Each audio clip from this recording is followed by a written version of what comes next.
Junior Beebe Jr. and Doug Stewart. Beebe is accused of killing his girlfriend. Stewart is accused of killing his wife.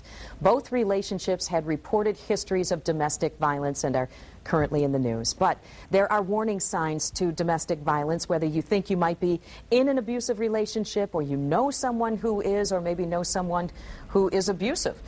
Joining me live to talk more about this, Meredith Mockabee, a family advocate with Safe Haven Ministries. Thank you for joining us.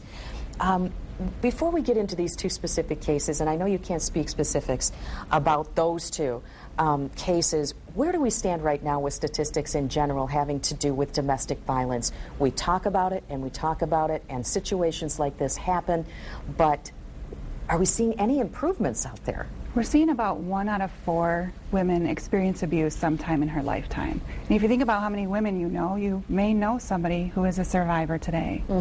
What about some of the indicators, I guess, that would lead to domestic violence? Are you seeing if there's a bit of an increase now, and as you mentioned earlier, what is it do you think is leading to that?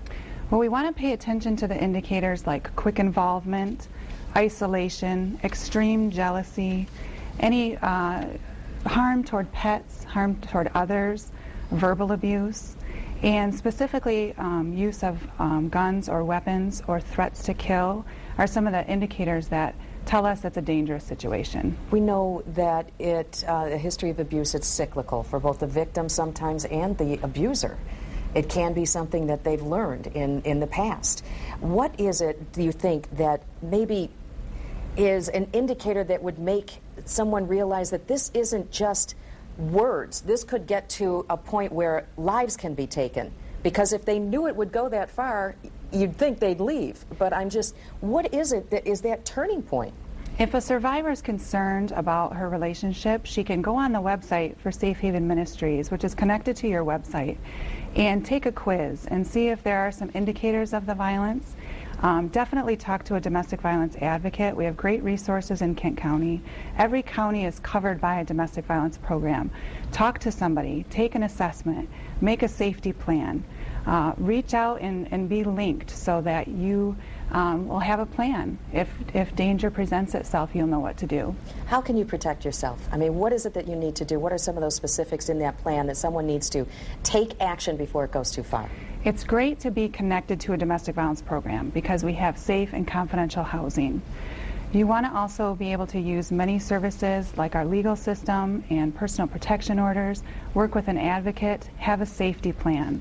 What about the person that has anger issues?